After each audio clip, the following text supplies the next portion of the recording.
Melisandre stood at the mouth of the old fortress, the night wind tangling in her scarlet robes, blowing the thick fabric against her legs as though the wind itself were impatient to reveal her form.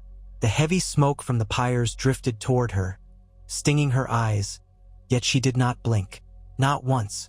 Every sense she possessed, from her physical flesh to the intangible powers she had so painstakingly honed, was fixed upon the figure who knelt in the courtyard below. Stannis Baratheon, rightful king, if the words of men could be trusted, yet failing in every measure of ambition except the single greatest one. He had come here to fight for his destiny. She had come here to seize hers. Torches ringed the makeshift courtyard, flickering in the cold northern wind.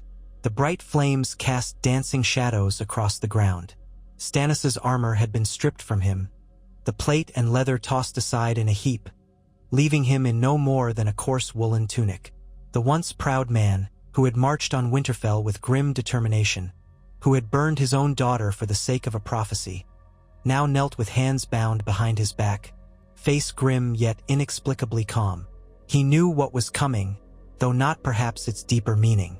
He had always been a man obsessed with law, reason, and duty. But on this night, the law of gods, or at least the god who lived in flames, would consume everything else. Melisandre's face was set with fierce purpose. Her red hair, so like living fire itself, swirled against her cheeks in the gusts. She was no stranger to sacrifice, nor a stranger to the blinding pull of prophecy.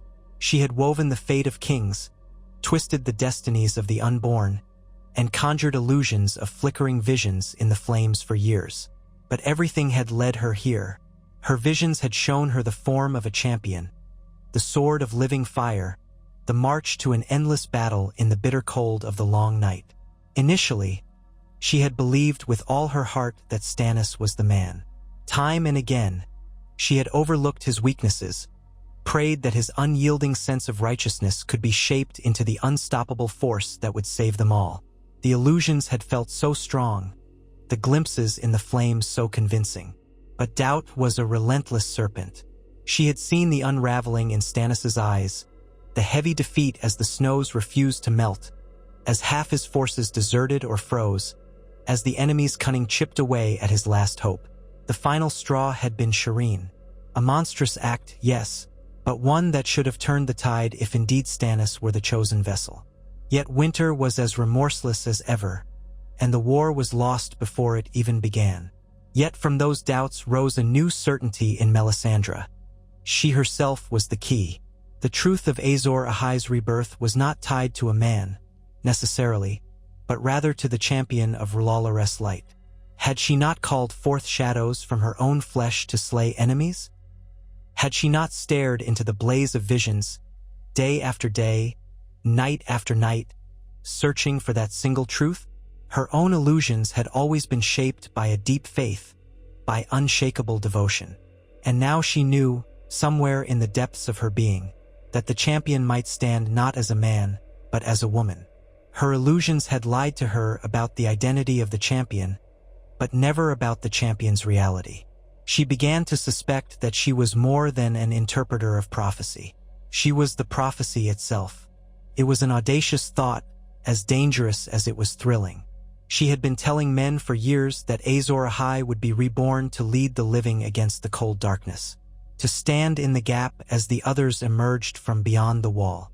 And if she had mistaken the champion, if her own self had been the chosen all along, then all that was left was the forging of Lightbringer. A sword, a sacrifice, a baptism in fire. Legend told of Azor Ahai who had tempered his blade in the blood of the one he loved most. Stannis might not be the one she loved, but he was the king who had held her devotion, the man whose banner she had served, and the mortal to whom she had bound her fate for so long. She had poured all of her power and favor into him. If he was not the champion, perhaps it was his role in the prophecy to serve as the final offering that gave birth to the genuine champion. And if the story said that Azor Ahai's wife had died to create the blade, then perhaps loyalty and love took many forms. Perhaps the final forging demanded something just as precious as the intimate love of a wife. It demanded the king she had devoted her very faith to. That revelation had crept over her in quiet hours, leaving her trembling with a fierce, undeniable sense of destiny. She stepped forward, down the crumbling steps into the courtyard. The flames roared, dancing in her eyes. Figures gathered at the edges. Frightened Sellswords, a few loyal knights, the ragged remnants of an army that had once marched under the direwolf sigil of House Stark but now found themselves pressed into new service. Many had deserted already, or died in the last ill-fated push for Winterfell. The gloom was thick with ghosts of the fallen. Snow crunched beneath her boots as she approached Stannis. Davos Seaworth was gone, exiled by his king once the sacrifice of Shireen had been decided. There was no one here to speak on Stannis's behalf. This was between them and the fire that demanded a life and the woman who would feed it. She pressed her lips together, forming a silent prayer to R'hllor, and placed a hand on Stannis's shoulder. He did not flinch. He did not pull away.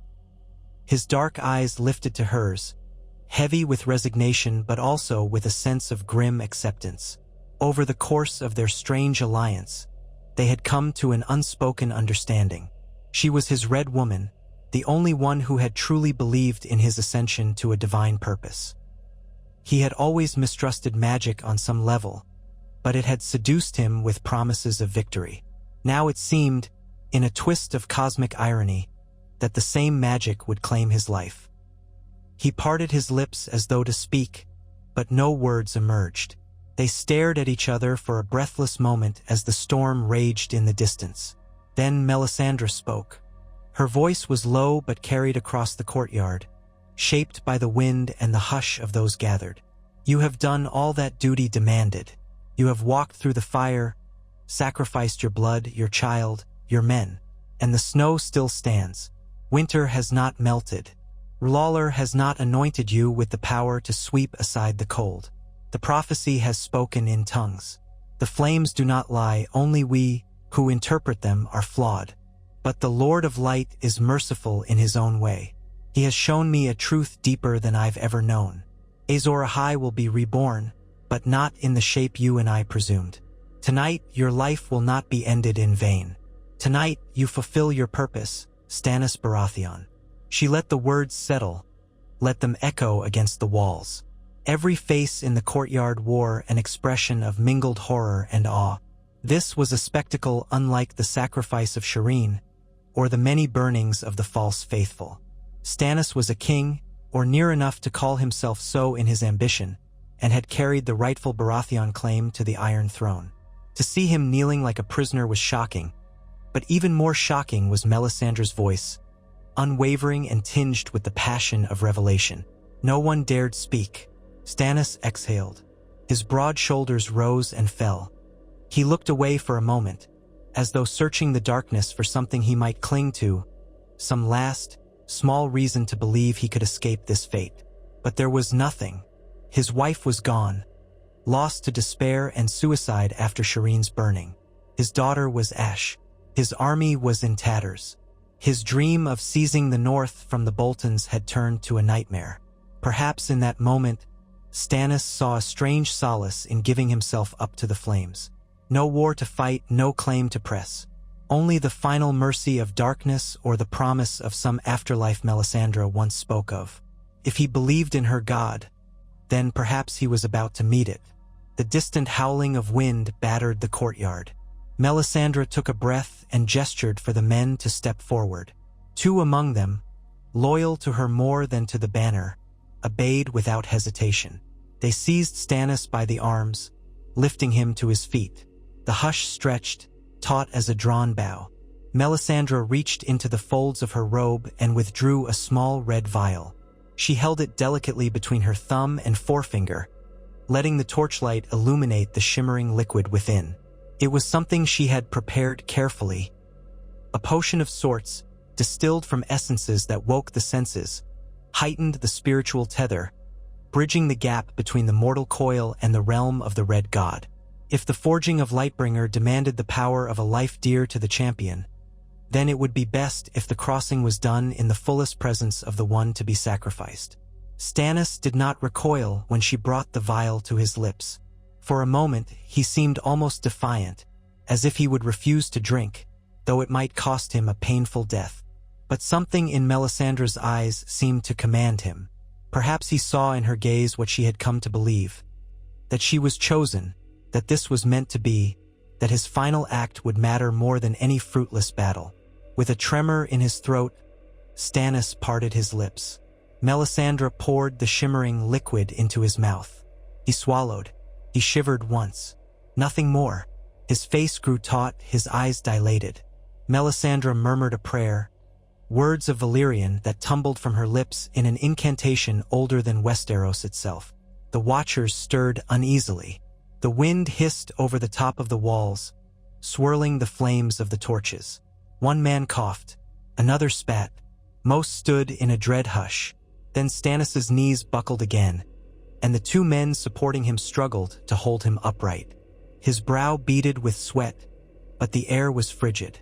His eyes slid away from the world, and whatever he saw behind them made him tremble. There were no tears in Melisandre's eyes, no sign of pity.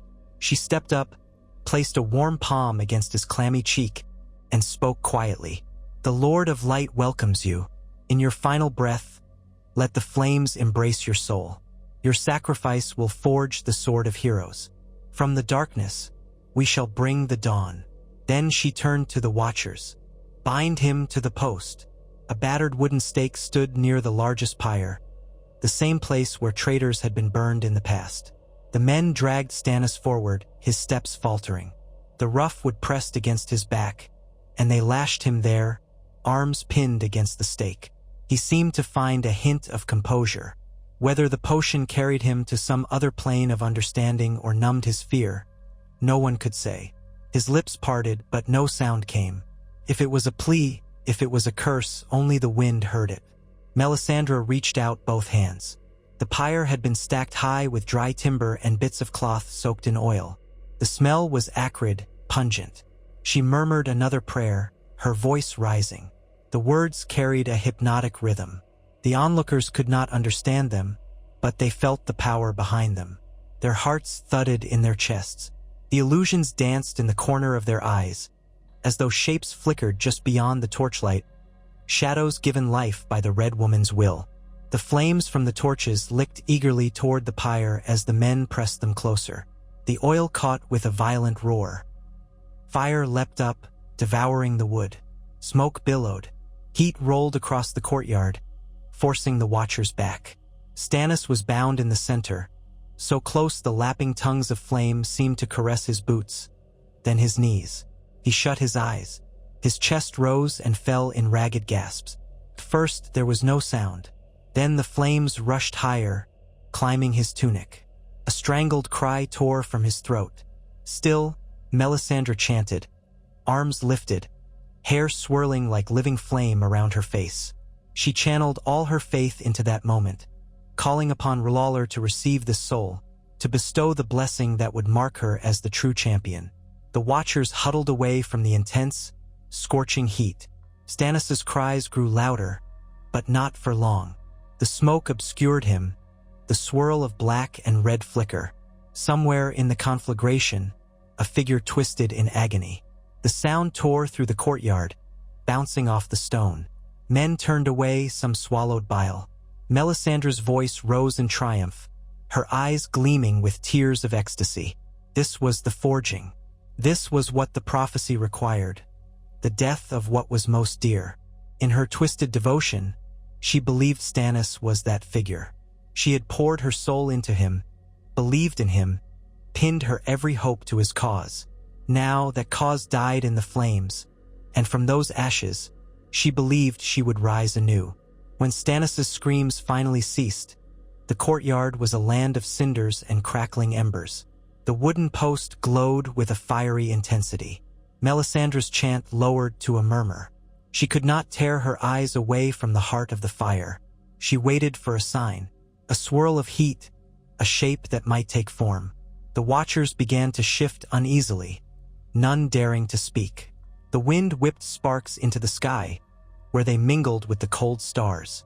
If the north had any pity left, it did not show that night. The chill pressed in on all sides, despite the raging pyre. Then, Melisandre stepped forward. The inferno seemed to part around her, as though the flames recognized a kindred spirit. She reached into the fire, her red robes dancing with tongues of flame that did not consume her. A hush seized the courtyard. Eyes widened.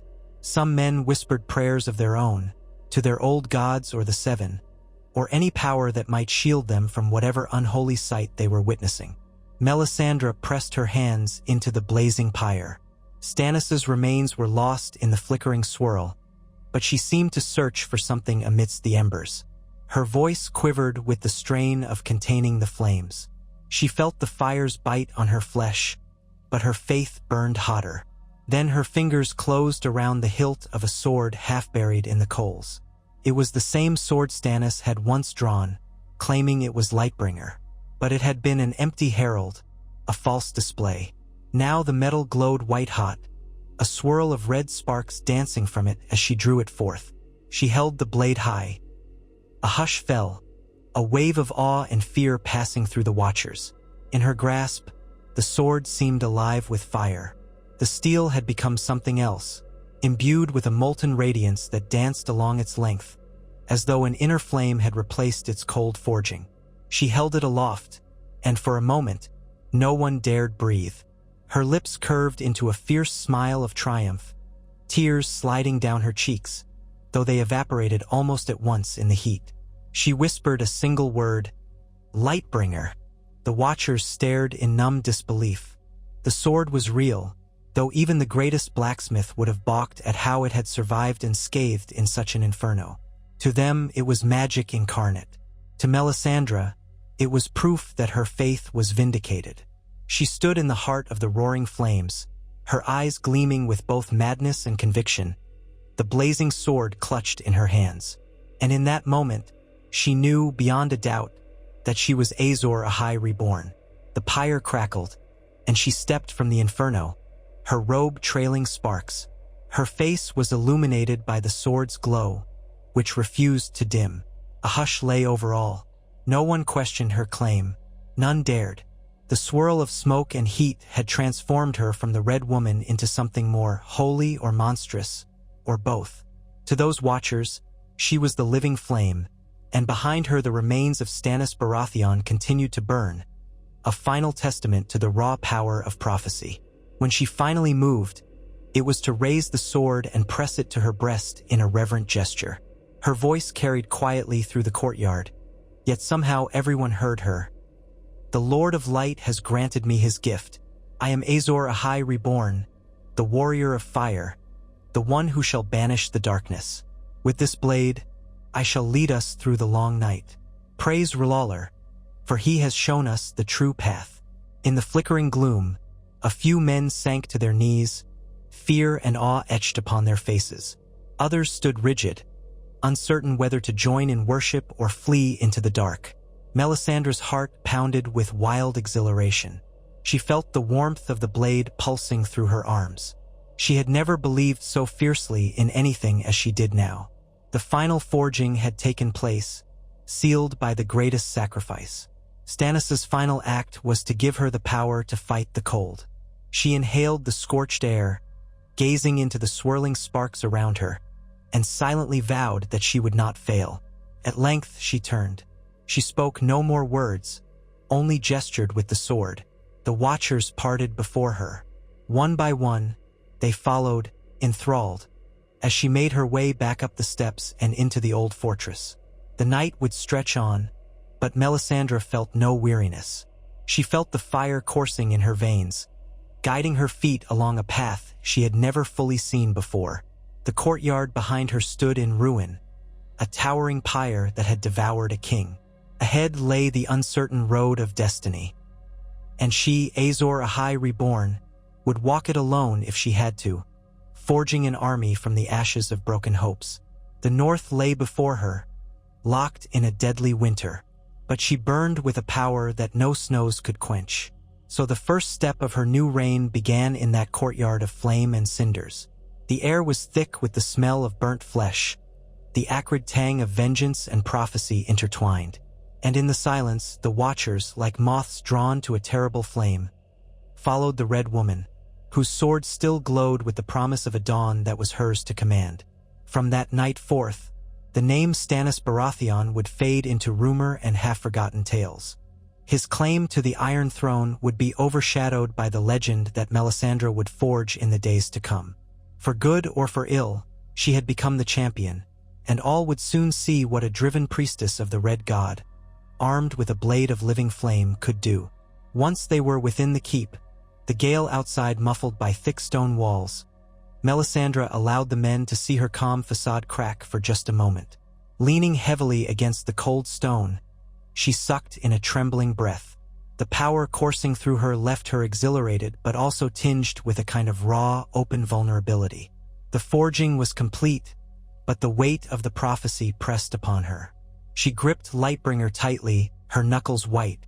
Was she truly the savior meant to fight the darkness beyond the wall? Or had she merely conjured a new lie to chase away the anguish of her failed champion? No, she told herself fiercely. This is the truth. The flames had guided her to this. They had demanded sacrifice, and sacrifice they had received. She had felt the final confirmation in that moment, as though a cosmic door had unlocked in her heart. Not a flicker of doubt remained. The forging had been real. She could still feel the heat seeping into her core, as though Lightbringer's warmth mingled with her very blood. The men behind her waited in uncertain silence, some of them scuffing the floor with their boots, others shifting nervously. No one spoke. In that hush, the dancing flames of the torches along the corridor seemed muted, as if giving way to her sword's glow. Melisandre straightened at last and turned to face them. Gather wood. Any supplies we have left. The Bolton forces still hold Winterfell, but they will not remain there indefinitely. We cannot stay in this ruin. The snows will bury us, she said. We march at first light. The men exchanged wary glances. They were exhausted, hungry, and demoralized. But there was something in her eyes, something that made them swallow their protests. She did not wait for them to speak. She raised Lightbringer, letting its glow illuminate the corridor. The Lord of Light guides us. I will not ask you to believe, but I do ask you to follow. If you wish to live to see the dawn that this sword promises, then you will heed my words. A few nodded, albeit warily. The rest drifted into motion, obeying out of fear or compulsion. They had no king now, no rightful lord among them. In the vacuum of power, the strongest will often claims dominion. And Melisandre's will was aflame. She dismissed them with a curt nod, letting them disperse into the fortress's depths. The old keep had some hidden stores, enough perhaps to get them through a short march. Certainly not enough to lay siege to Winterfell. But Melisandre had no interest in the Bolton seat now. Let them cling to their stolen stronghold. Her battle lay elsewhere. The real war brewed in the far north, where the wall stood as a last defense against the others. She had glimpsed them in her flames, the dead rising, the ice creeping south. If she was indeed Azor Ahai, her place was not in petty squabbles over castles. Her place was in the crucible of the true war for the dawn. Winterfell, the Iron Throne, and all the rest had been illusions of a narrower vision. Now she saw the grand design. She found a small chamber with a shuttered window, a place mercifully free of drafts.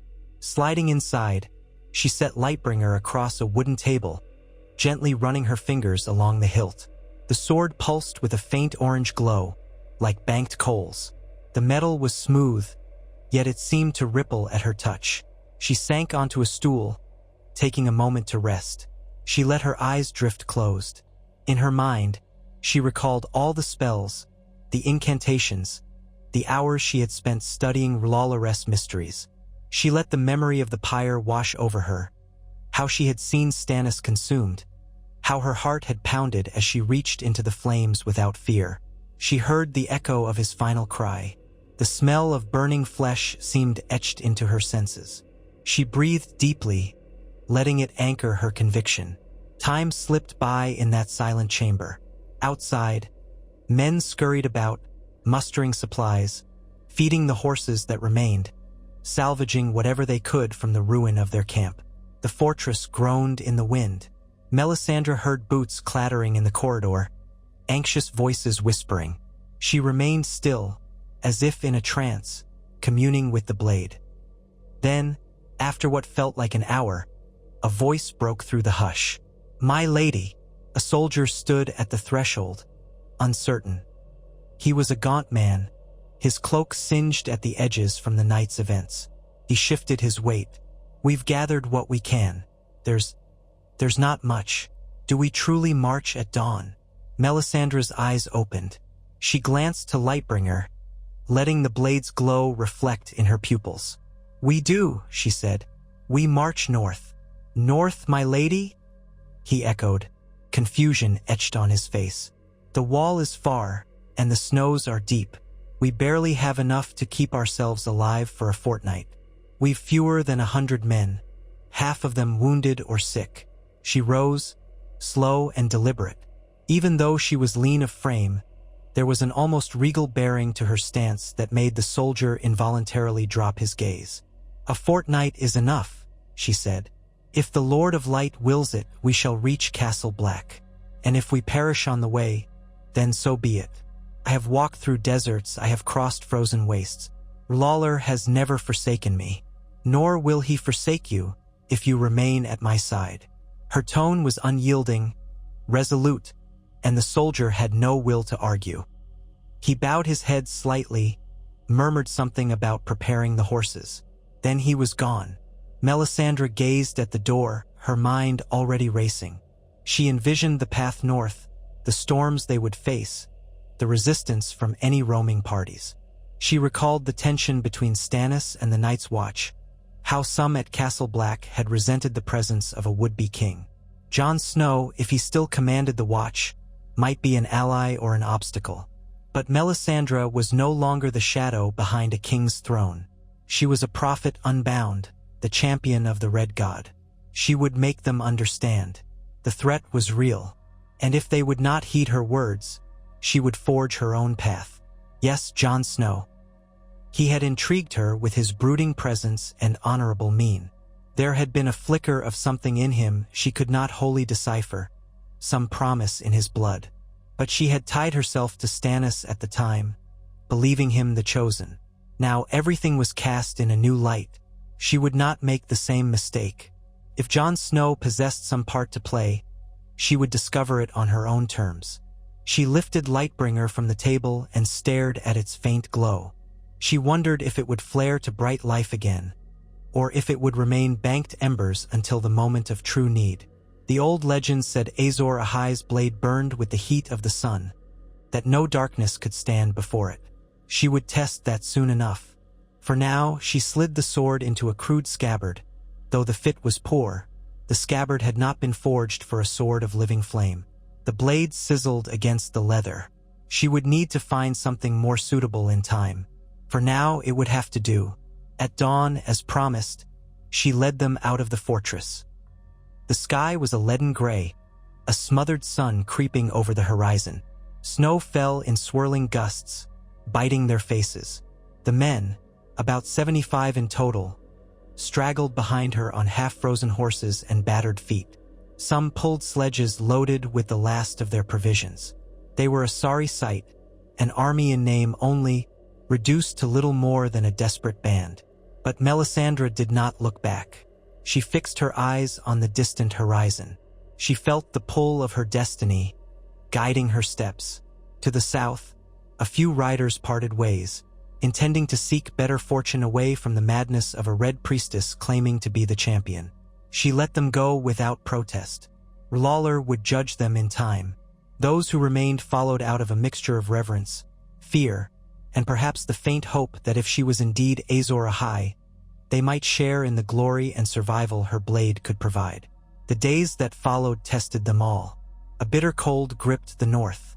Snowdrifts rose high, concealing hidden ravines and blocking mountain passes. The wind howled across the plains, slicing through even the thickest cloaks. But each night, Melisandre lit a fire and placed Lightbringer in the center. The sword glowed, and the men huddled close, feeling a warmth that seemed disproportionate to its meager size. Kept them alive, or so they believed. No ordinary blade could exude such heat. Melisandre prayed in low whispers, calling upon Lawler's mercy, urging the men to keep faith. Sometimes she would see flickers in the flames, images of a grand battle, of icy shapes looming in the dark. She would see the swirl of undead forms, the glare of pale blue eyes. She told no one of these visions, but each morning her gaze hardened. They needed to reach the wall soon. The long night was coming. She could feel it in her bones. A few died along the way, succumbing to their wounds or to the unforgiving frost. Melisandre oversaw their burnings, ensuring that none would return as whites. She intoned her prayers each time, letting the men see her unwavering conviction. They pressed on, day after day, hearts numb with exhaustion. She never faltered, never slowed. Her own body felt the sting of the cold, but it seemed her faith shielded her from the worst of it.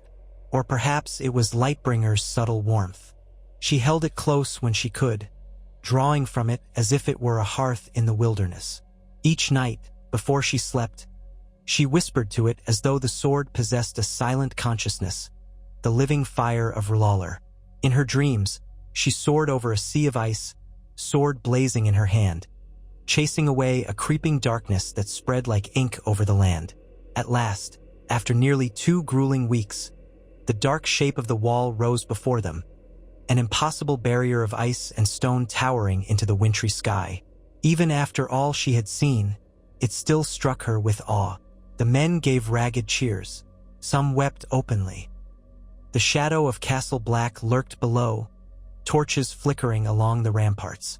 Melisandre narrowed her eyes, sensing tension in the air.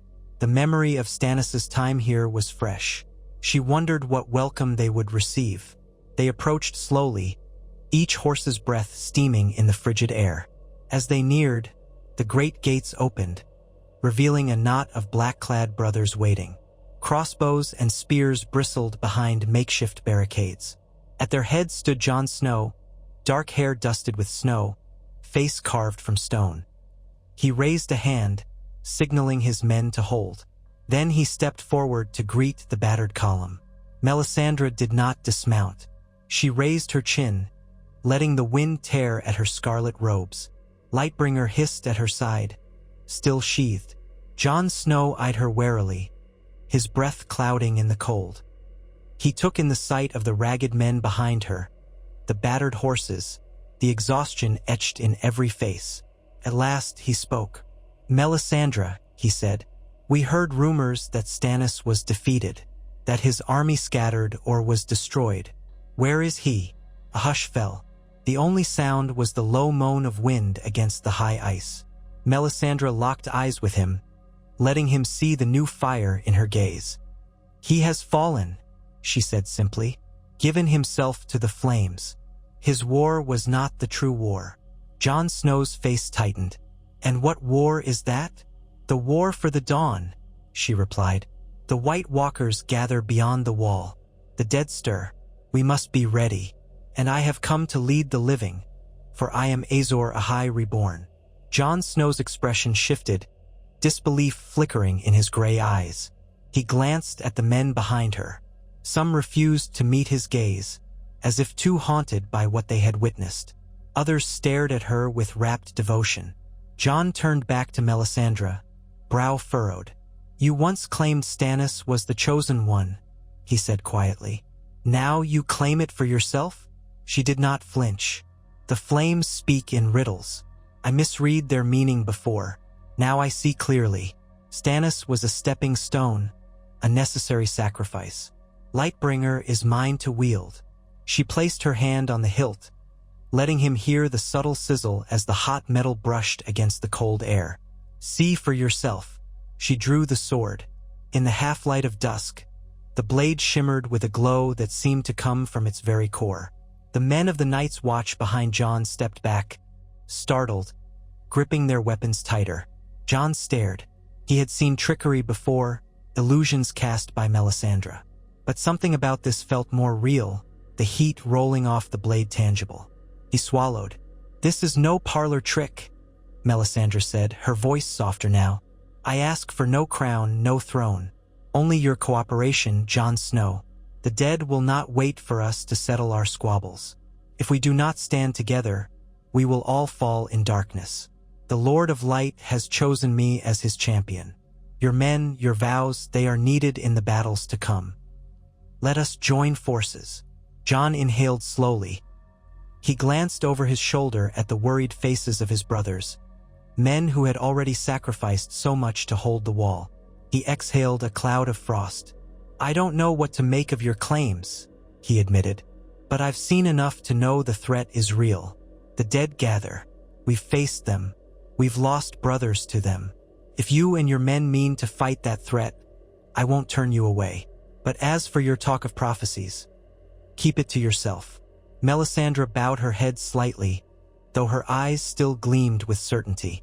"As you will it, but I will not hide the truth when the time comes." She gestured to her men. "We seek shelter. We have wounded. We have lost many." Jon studied the faces behind her, then nodded briskly. He signaled to the guards. "Let them in," he said.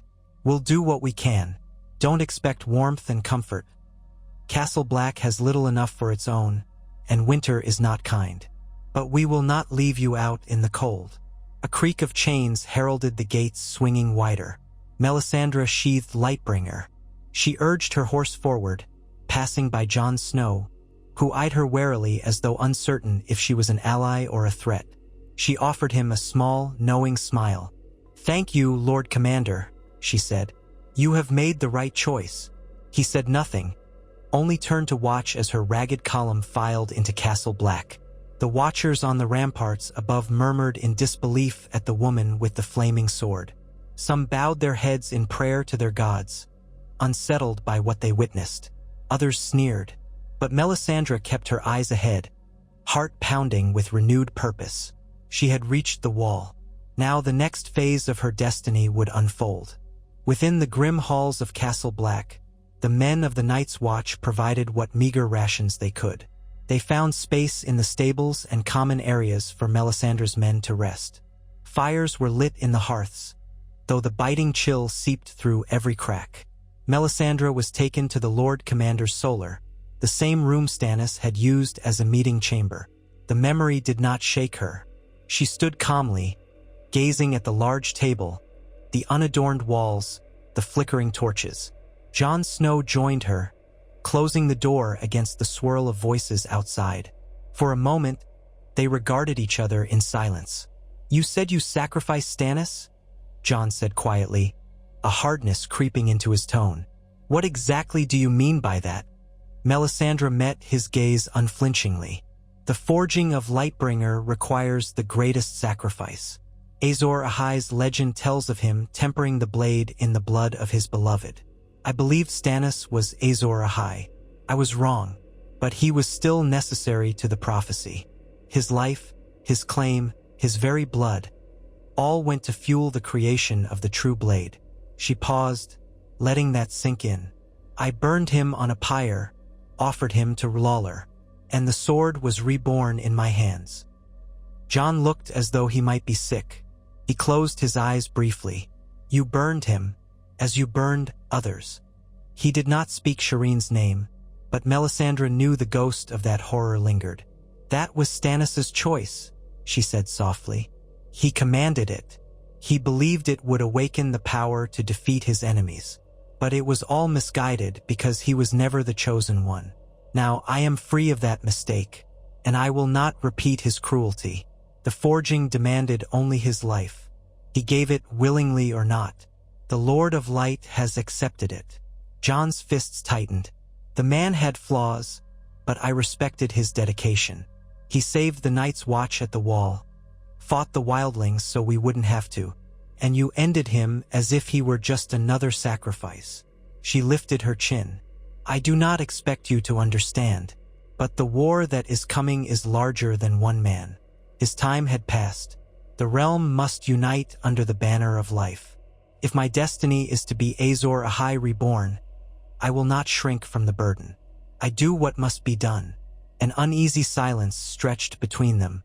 Jon Snow breathed heavily, wrestling with anger, confusion, perhaps a measure of fear.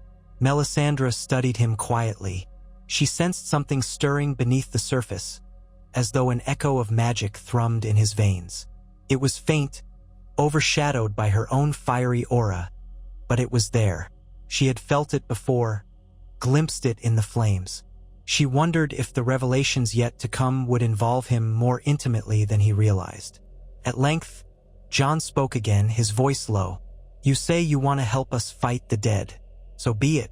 But I won't tolerate any more burnings of innocence. No more sacrifices." She inclined her head. "I have no need of such measures. Lightbringer is forged. The path is set. I only require men willing to fight under my flame, and a chance to convert those who will listen." Jon shook his head, a weary expression tugging at his features. "Convert them? You'll find few here who want to abandon the old gods or the Seven. We've enough trouble without a war of faith. Keep your sermons to those who'll have them. I won't have you sowing division in the Night's Watch." Melisandre smiled faintly, a flicker of wry amusement touching her lips. "You misunderstand. I do not seek to build a church or dethrone your gods. Let them worship as they wish. All that matters is that they stand with me against the others. When the time comes, faith in R'hllor will be their shield, but I will not force it upon them. The great other will not pause to ask for prayer before claiming their lives." Jon studied her for a long moment, then nodded grudgingly. "Very well. We'll see how this alliance holds. But I warn you, my men are loyal to me, not you, and I will not stand by if you do anything like what you did with Stannis." She did not flinch. "I understand." Then she glanced around the room. "Tell me, what is the situation beyond the wall? What have you seen of the others?" He sighed, running a hand through his hair. "Scouts report sightings of whites in scattered bands, moving south in greater numbers. We've engaged them, lost men. Reports say Hardhome was a massacre. More wildlings are seeking refuge this side of the wall. We're letting them in when we can, or sending them south to find shelter. Winter is tightening its grip. We can't hold back the tide if the White Walkers come in force." Melisandre's lips thinned. "They will come. My visions show me an endless night, a tide of corpses. The living will be overrun if we do not unite. Our only chance is to rally every able sword in the realms and stand against the darkness. The houses of the north, the wildlings, the knights of the south, all must heed the call, and I will lead them with Lightbringer in hand." Jon's jaw flexed. "Lead them, or burn them if they don't follow. Pardon me if I'm skeptical. I've seen how you force loyalty." She did not rise to the barb. "The choice is theirs. The cost of disunity is extinction. I will not burn them for refusing. The others will do that for me. My part is to show them the truth, to light the way." He gave her a long, searching look. Perhaps a part of him sensed that she was changed, that the same woman who had followed Stannis was no more. Finally, he sighed. "We'll talk more tomorrow. I need to see to my men, arrange shelter for yours. You can stay here, rest. It's been a long journey for all of us." With that, he turned and walked to the door. Pausing, he glanced back. "I don't trust you, Melisandre, but if you truly want to help, I'll accept any help we can get." She inclined her head. "A fair stance, Lord Commander. I will not betray it." He exited, leaving her alone in the torchlit chamber. Melisandre exhaled softly, feeling the tension simmering in her. This was but the first step in a new crusade. She had come bearing the mantle of Azor Ahai, and though the watchers at the wall might be reluctant to believe, the day will come when they had no choice. The others would force their hand, and she would be there, blade in hand, fulfilling the prophecy. She moved to the table, running her hand over its surface. She remembered Stannis standing here, poring over maps, planning his ill-fated campaigns. Strange how fate twisted. She sank into a chair, letting the day's weariness settle over her. Beyond the wall of black ice, the night stretched infinitely. She closed her eyes, searching her mind for R'hllor's guidance. She saw flickers of the future. A field of battle blanketed in snow, the silhouettes of skeletal wights surging forward, a banner of flame held high.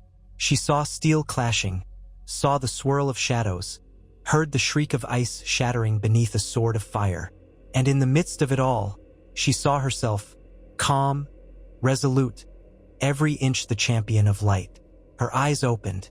She whispered a prayer under her breath, a prayer of thanks to Lawler, for delivering her from the snares of false hope, for giving her the strength to do what was necessary, for forging Lightbringer through the greatest sacrifice, the loss of a man she had once believed in. Now she would not falter. The dawn would come, she vowed, and she would be its herald. Let the others rage and the dead rise. She would meet them in the flames, a living ember of Lawler's power, and she would burn them to ash. Melisandre spent the remainder of that first night at Castle Black in restless wakefulness, her body physically spent but her mind crackling with renewed purpose. Hours passed in silence, broken only by the moan of wind against ice and stone. At intervals, she dozed, head slumping against her chest, only to jolt upright moments later as though called by a distant voice.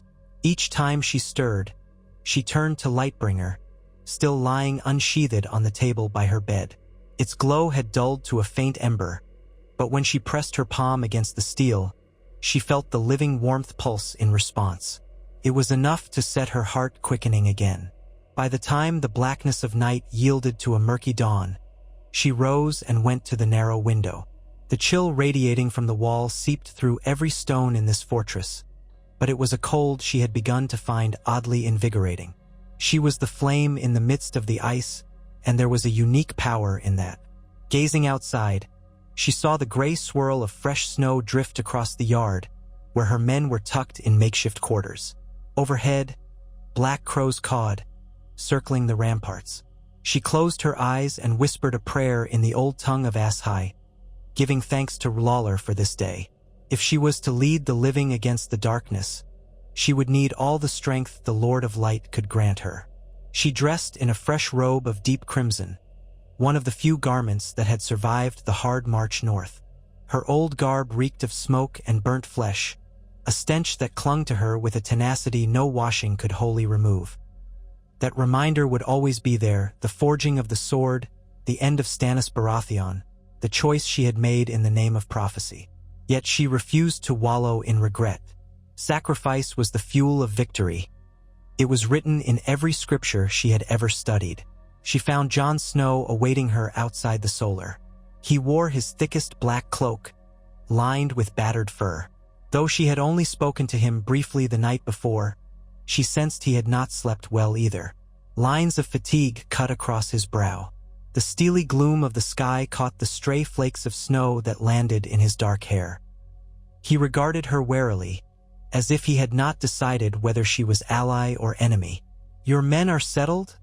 she asked, her voice echoing slightly in the drafty corridor. "As best as can be," he said. "We've squeezed them into corners of the common hall. Some are with the wildlings. Tormund has them quartered in the old stables. We don't have much food to share." "I understand," she said. "They will endure.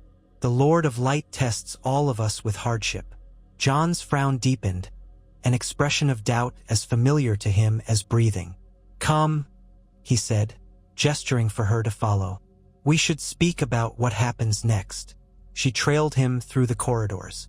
Though she was slender, her presence seemed to fill the space, as if an unseen aura of heat and power radiated from her.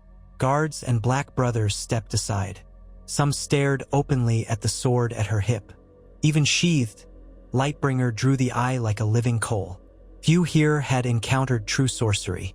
They had seen glimpses when Stannis commanded this fortress, but nothing so raw as the forging of a blade in a king's blood. They descended a short flight of stairs into a large chamber near the base of the wall. The ceiling was vaulted, supported by wooden beams. A crude table stood in the center, covered with what looked like rough maps of the areas beyond the wall. Tormund Giantsbane was already there, his broad chest draped in furs. His fiery beard bristled as he caught sight of Melisandre. He spared Jon a curt nod before planting his fists on the table. "Your red woman's arrived," Tormund said, eyeing her across the table as though she were an exotic animal. "What's this I hear about her forging some flaming sword by burning a king?" Jon gave Melisandre a side glance. "It's true that Stannis is gone," he said softly. He died in her fire. She claims she is Azor Ahai reborn, champion of the Red God. Tormund let out a sharp bark of laughter. That's so? I've heard many a tale about gods and champions. Are you telling me she's going to lead us all to victory over the dead? Melisandre looked at the wildling with the same poised calm she would offer a supplicant in one of her rituals. I do not ask for your blind belief, she said, voice low. Only that you stand with the living when the dead come. If you do, my blade and my faith will shield you. Tormund rolled his shoulders in a restless shrug. We're not so different, you and me. We've both seen what's beyond that bloody wall. Death with blue eyes. We'll need more than fancy words and one flaming sword to stop an army of them. I know, Melisandre replied. That is why we must unite all who can still draw breath. Her gaze flicked to Jon. You have told me the wildlings have joined you out of necessity. They fled the threat beyond the wall. And they have seen the whites, the walkers, the things that stir in the cold. That is no lie. They will fight, and we will fight beside them. Jon's mouth pressed into a firm line. The question is not whether we fight. There is no choice in that. The question is how. Castle Black and the other forts along the wall can hold an army for a time, but not if the others come in force. The Night's Watch is 3/4 of what it once was, or less, and even the wildlings are scattered. Hardhome survivors came south, but that was only a fraction of their people. We could send ravens, Tormund said, asking the southern lords for aid, but half those bastards have never believed a word about White Walkers. They'll think we're mad or lying. They're busy fighting their own squabbles. Melisandre stepped closer to the table, her fingers resting on the edge. If we cannot convince them with words alone, then we must find a sign so unmistakable they cannot deny the truth. I have seen glimpses in my flames. Battles on snowy fields, houses of the north rallying under uncertain banners. The outcome is not fixed. We must shape it. Jon Snow studied her, as though trying to peer into the depths of her mind. Stannis tried to rally northern houses. Some refused him outright. Others bent the knee but deserted at the first sign of adversity. The Boltons remain entrenched at Winterfell, warden of the north in the eyes of the Iron Throne. But Ramsay Bolton is a cruel man, and he rules through fear. Tormund spat. Bolton, I'd kill that bastard if I could. He's the one flaying people, isn't he? Scum. Though I don't see how dethroning him helps us with the dead. You need the north, Melisandre murmured, her voice so soft they leaned in to catch it. The north is the key. The old legends say that the first men and the children of the forest united to fight the long night ages ago. The realm must do the same now, or all is lost. She closed her eyes for an instant, letting a flicker of a remembered vision wash over her. A swirl of crows in a white sky, a direwolf's face half hidden in the dark, the sigils of old houses lost to time. I have seen a wolf, black as night, fighting side by side with a red flame. The wolf might be a symbol of House Stark, or perhaps the spirit of the North itself. We cannot do this alone. We must break the Boltons' hold, or at least rally enough northern banners to overshadow them. Jon tensed at the mention of House Stark. She could see the reaction in his eyes. Sansa, Arya, Bran, Rickon, lost or scattered.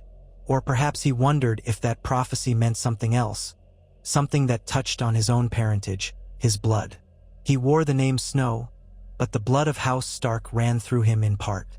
She could sense that conflict in him. One castle or another? Tormund growled, clearly impatient with talk of banners and sigils. But if you say we need the north, well, maybe that means rounding up all these so-called lords and forcing them to see reason. Melisandre placed a hand on the table with gentle firmness. We can force no one, but perhaps we can show them. If I bring Lightbringer before their eyes, if you, Jon Snow, stand as the Lord Commander who has fought the Whites, and you, Tormund, speak for the free folk who have seen the others, we might sway them. Her mouth set in a grim line. Though it could mean another war, the Boltons will not relinquish power willingly. Blood will be spilled, but better that it be shed now than when the night devours us all. Jon stared at the map. There was a curl of parchment representing Winterfell, stylized, ringed by hasty notes about Bolton forces. You're saying we should march south and try to gather the northern houses under a new alliance, one that stands against the others. What's left of the northern houses, anyway? Tormund said, crossing his arms over his chest. From what I've heard, plenty of them are dead or turned traitor, or too weak to do much. The Karstarks are with the Boltons. The Umbers might be too, for all I know. The Manderleys are holed up in White Harbor, dealing with their own troubles. Melisandre let a wry, slight smile touch her lips. War is the father of necessity, and fear of the Boltons might be nothing compared to fear of the dead. We must simply show them which is the greater enemy. Jon blew out a breath. I hate it. I'm sworn to the Night's Watch. Our vows forbid us from taking sides in the wars of the realm. But you're right. This is no ordinary war. If the North remains fractured, then the entire realm is lost. I can't just stand by and watch the living tear themselves apart when a greater threat looms. For a few heartbeats, silence fell among them, thick with tension. Then Tormund cracked his knuckles. You want the wildlings to help with that? I've got a couple thousand free folk who might listen, but not all. Many are tired, hungry, and they've lost everything. They want to hide behind the wall, not march away from it.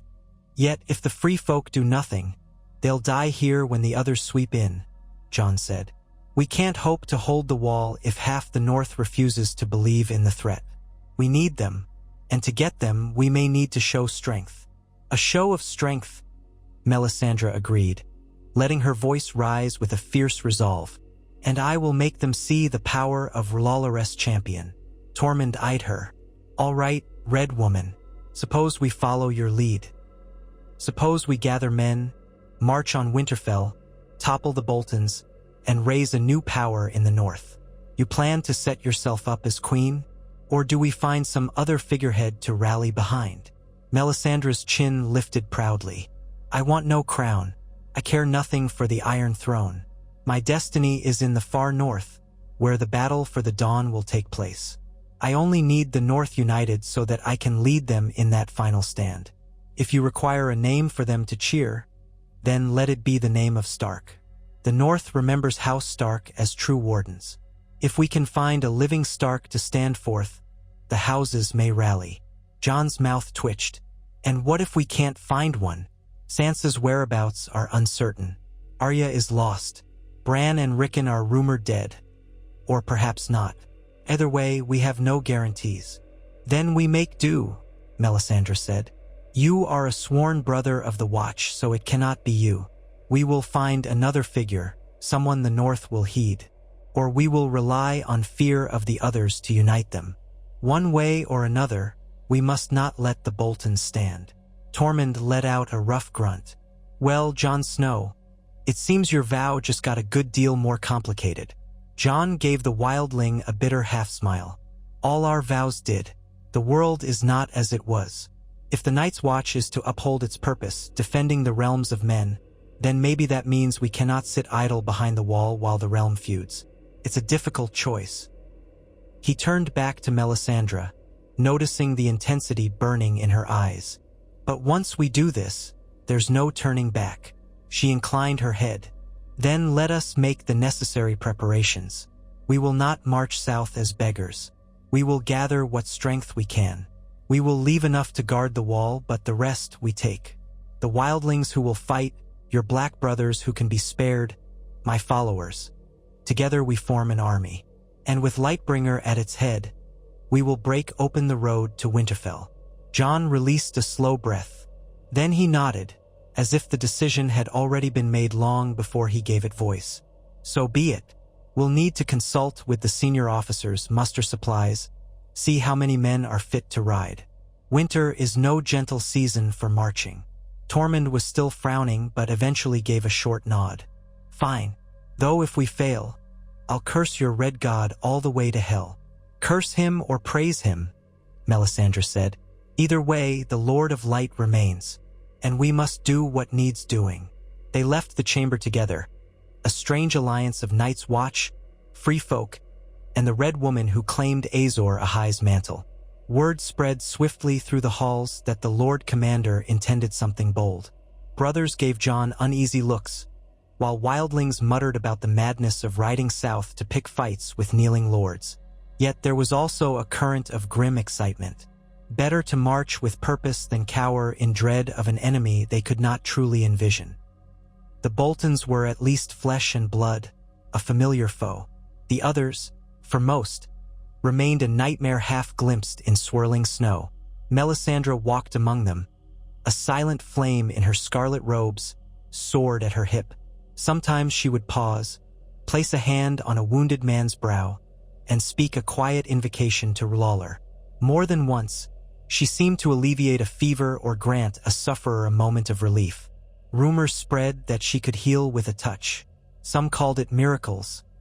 Others called it trickery. Melisandre heard both and smiled. Fear or faith either could serve as fuel for an army. In the following days, Castle Black stirred with new life. Ravens took wing in every direction, bearing messages of dire portent. Jon's letters to the northern houses were short and stark. Winter truly comes. The dead are rising. We must unite or perish. Some letters were addressed to houses rumored to oppose the Boltons in secret: House Manderly in White Harbor, House Serwyn, House Glover, and a handful of others that might still hold a grudge against the Boltons for their betrayals. Others were sent further south, though Jon doubted the lords there would heed any warning from the Night's Watch. Still, he tried. Every day, men trained in the courtyard with what meager gear they had, the clang of steel echoing off ice. The wildlings grumbled, but they also recognized that discipline might save them in a true battle. Tormund oversaw a motley group, teaching them how to fight in shield walls rather than the chaotic skirmishes to which they were accustomed. The Black Brothers, fewer in number, drilled as they always had, but now with more desperate purpose. Melisandre spent much of her time in a small, high chamber that overlooked the northern side of the wall. She had requested solitude, wanting a vantage point from which to scry the future.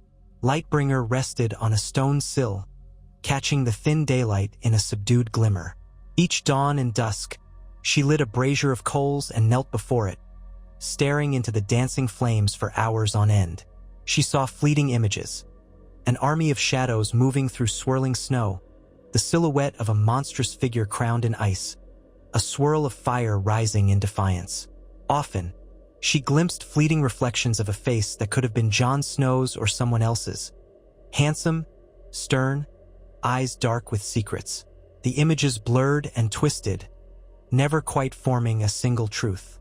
Prophecy was an ever-shifting tapestry, and she had learned not to cling too tightly to any single thread.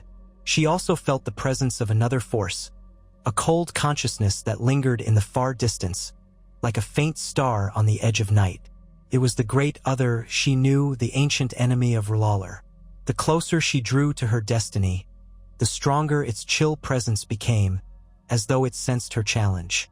Sometimes, gazing into the brazier, she felt a sudden blast of cold that no wind caused, and heard a faint, rasping hiss. It made her heart hammer, but she steeled herself with faith. This was the war she had been born to wage. On the 7th day after her arrival, the first raven returned. Its parchment bore the sigil of House Manderly, a merman holding a trident. Jon Snow read the letter aloud in the presence of Tormund and Melisandre. Lady Willa Manderly, acting in her Lord Father's stead, expressed grave concern about the rumors of White Walkers, but also wrote of her father's hatred for the Boltons. She hinted that if there was true proof of the undead threat, and if there was a chance to restore Stark authority in the north, House Manderly might be persuaded to lend its strength. "It's not an outright pledge," Jon said, lowering the letter.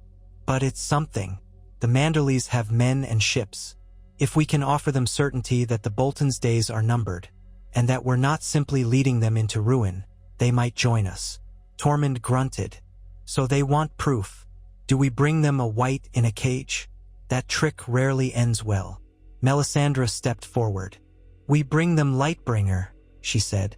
"We bring ourselves, flesh and bone. I can show them a fraction of R'hllor's power. Let them witness that there is magic in the world. That alone might be a sign. As for the Boltons, We need to show that we have enough strength to challenge them. Jon tapped the table. Then we head south soon, even if only to White Harbor.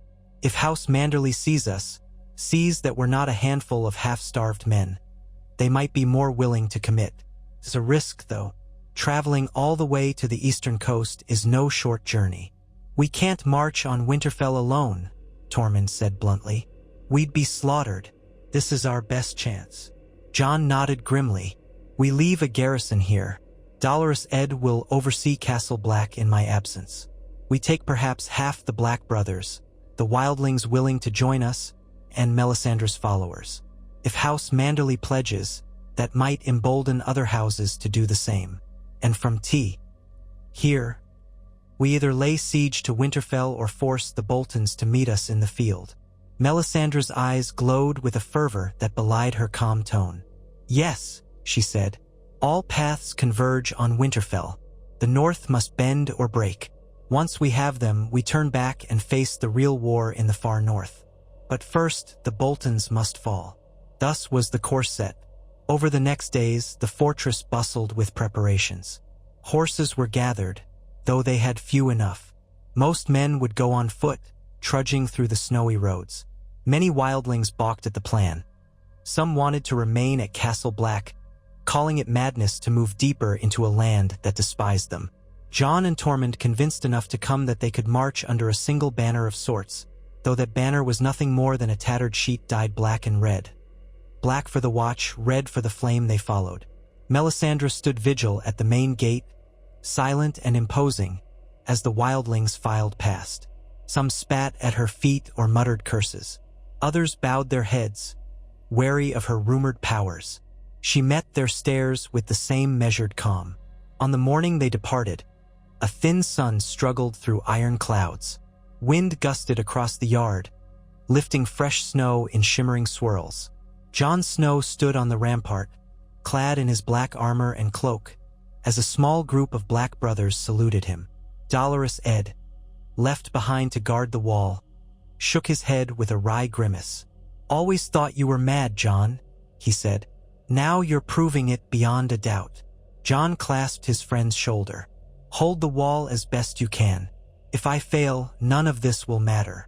Ed's voice held a hint of genuine concern. "You keep that red woman in your sights. She has a habit of burning folks who don't do as she says." Jon gave a dry snort, though there was little humor in it. "I know. Trust me, I haven't forgotten."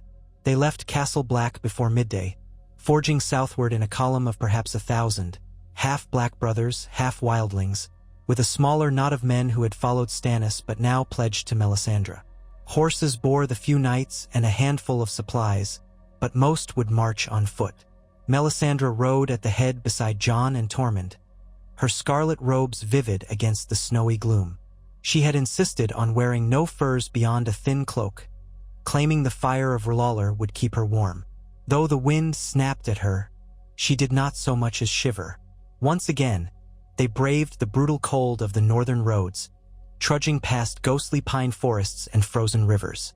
The nights were cruel, the wind howling, but each sunset Melisandre led a prayer around a central fire. She would thrust Lightbringer into the flames, the heat surging around the men like a shield. Those who doubted her sorcery found themselves drawn to the warmth nonetheless.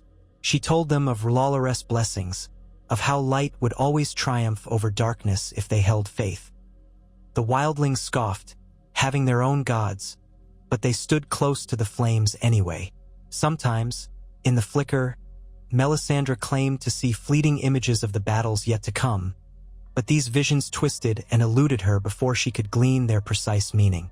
The only constant was the sense of an inexorable march toward Winterfell, toward the heart of the North's fate. As days rolled into weeks, the column came within sight of smaller holdfasts, most abandoned or sparsely guarded. Word traveled ahead of them, carried by ravens or fleeing villagers who saw a great force approaching. They skirted the dread fort by a wide margin. Bolton's seat or not, it was not strongly manned at present, but none wished to test it. Instead, they pressed on toward White Harbor, hoping to reach the Manderlys with all speed. On the 18th day of the march, A sharp-eyed ranger spotted riders approaching from the west. Jon called a halt, forming a shield wall of sorts along a shallow ridge.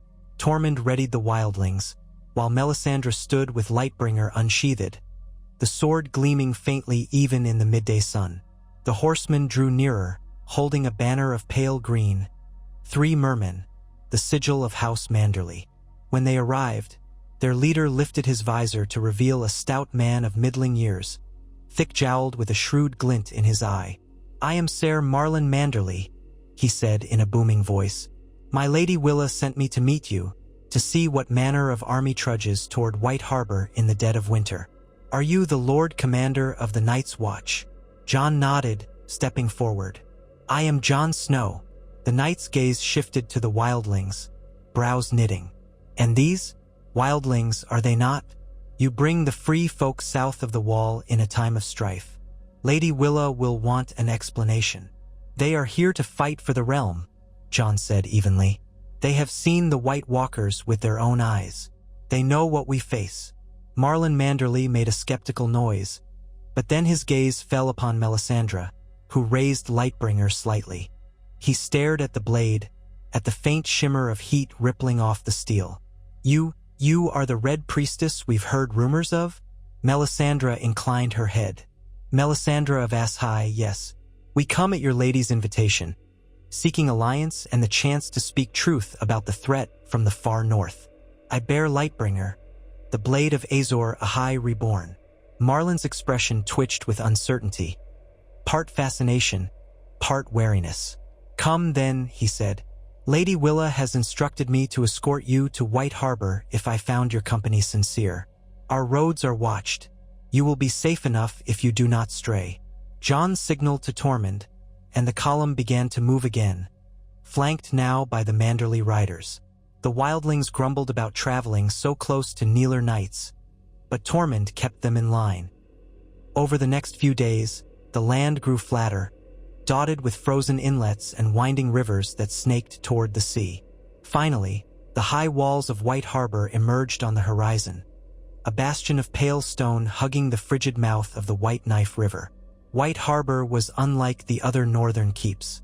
Here, trade with the south and across the narrow sea once flowed. Grand houses lined the streets leading to the Manderly's seat, the Newcastle. The harbor itself lay partially frozen, though a handful of sturdy ships still bobbed at anchor.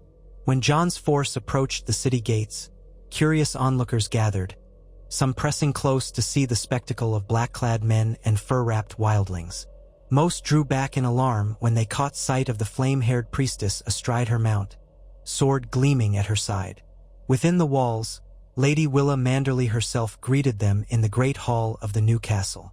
She was a woman of perhaps 20, with hair so pale it was almost white, eyes large and blue, and a resolute set to her jaw.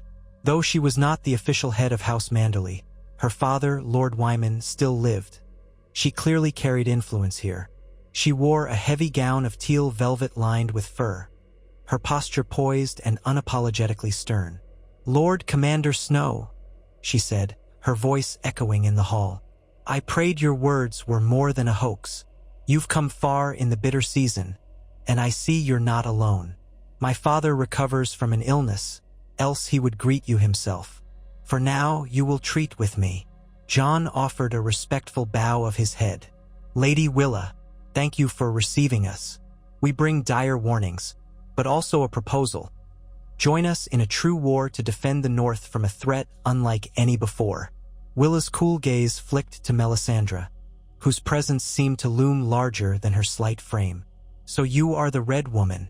Men say you carry a sword that glows with its own flame." Melisandre stepped forward, drawing Lightbringer in a graceful arc that made the watchers in the hall gasp. The steel radiated a soft, molten light, though no normal forge fire could achieve such an effect.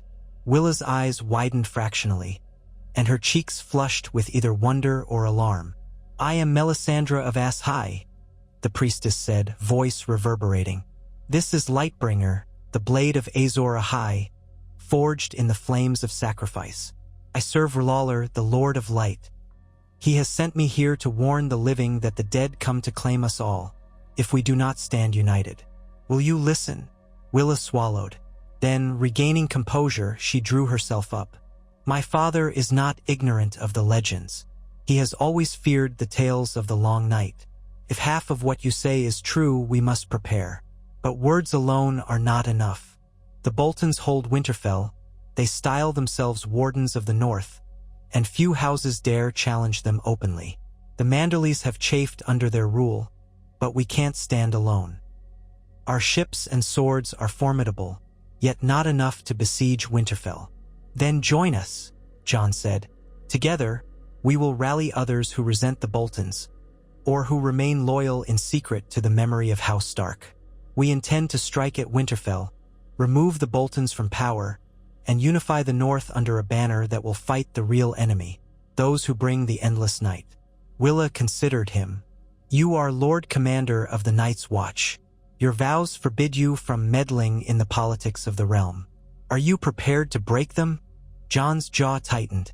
I am prepared to do whatever it takes to protect the realm.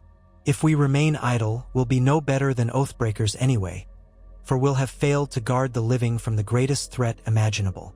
Lady Willa studied his face, then turned her gaze to Melisandre, who still held the glowing sword. If I pledge men and we fail, the Boltons will flay our house from root to branch. I must consider how to protect my people. Yet if I do nothing, and your warnings prove true, we all die under a sky of eternal winter. Melisandre touched the blade's tip to the floor, and a faint hiss of steam rose where the heat met cold stone. We do not ask for blind faith, my lady, she said, voice resonant. Only that you see the truth with your own eyes.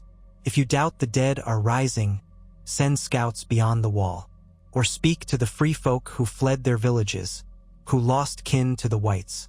Their stories are real. The only question is whether we unite in time to oppose the darkness. Willa's expression hardened, as if she had made a decision. She turned to the ranks of Manderley knights arrayed behind her. Fetch my father's counselors, she said. Summon Maester Theomore. We will speak of alliances. Then, to Jon and Melisandre, I will not cast my lot hastily, but I will grant you an audience, and if your cause is just, House Manderley may stand at your side. Let us move to the Solar and discuss terms. Thus began the negotiations, held around a grand wooden table in the Manderley Solar. The walls bore tapestries of mermen battling krakens, a proud testament to the house's maritime heritage. Lady Willa presided at the head of the table, flanked by Maester Theomore, a gaunt man with keen eyes. Jon, Tormund, and Melisandre sat opposite, while several Manderley knights hovered nearby, armed but at ease. Jon explained their plan in more detail, how they intended to gather other northern lords under the Stark banner, or, failing that, at least under the promise of eradicating the Boltons. Once Winterfell was taken, the North would be free to prepare for the invasion of the others. Tormund added his own testimony, describing the horrors beyond the wall with a bluntness that made the Maester blanch. Wildling or not, Tormund's words carried the ring of truth, sharpened by the raw emotion of a man who had seen whites tear apart his kin. Melisandre spoke sparingly, but when she did, it was with an otherworldly confidence. She let Lightbringer rest across her knees, its glow bathing the table in a subtle, flickering radiance. Even skeptical knights found their gazes drawn to the sword time and again, as though it demanded reverence. Lady Willa weighed their words. She pressed the Maester for his counsel, and he cited old histories, referencing tales from the long night. We do have scattered records that speak of an alliance between men and the children of the forest, to drive back an evil known as the Others, he admitted, his voice uneasy. But these are half legend, written in runes that few can fully decipher. Still, certain accounts hint that darkness engulfed the land until a hero rose with a red sword. Could that hero be reborn? Stranger things have happened in our world. Willa drummed her fingers on the table. If I pledge House Manderley to your cause, the Boltons will deem us traitors. They may march on White Harbor before we can even join forces with other houses.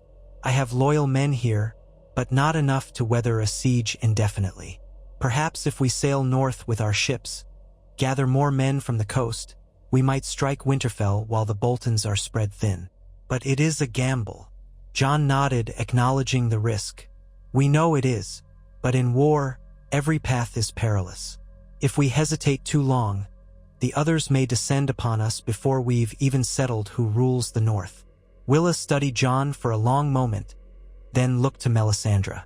And you, my lady, what do you gain from all this? Is it purely the salvation of Westeros? I've heard whispers that you orchestrated monstrous sacrifices. Melisandre's red hair shimmered in the light of her sword. She met Willa's gaze without blinking. I have done only what the Lord of Light demanded to bring about salvation. Stannis Baratheon believed he was Azor Ahai reborn. He was mistaken. That mistake cost him dearly, but it also forged Lightbringer in my hands. Now I carry the mantle. I do not seek crowns or titles. I seek only to unite the living against the great other. If that requires bending mortal politics to my will, so be it. Spoken like a fanatic, Willa observed coldly. Call me what you will, Melisandre answered. But the flames do not lie. The threat is real.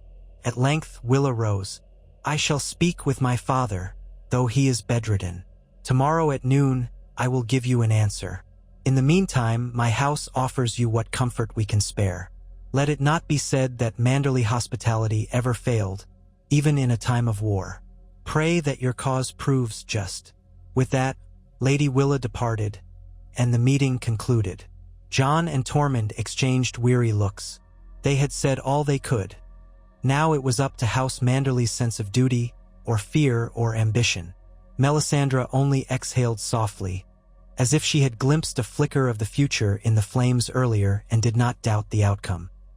She rose with eerie grace, lifting Lightbringer in a single fluid motion.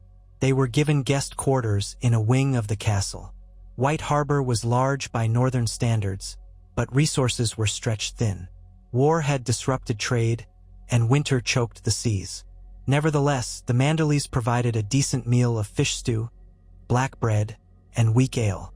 Melisandre ate little, feeding mostly on the warmth of the fires.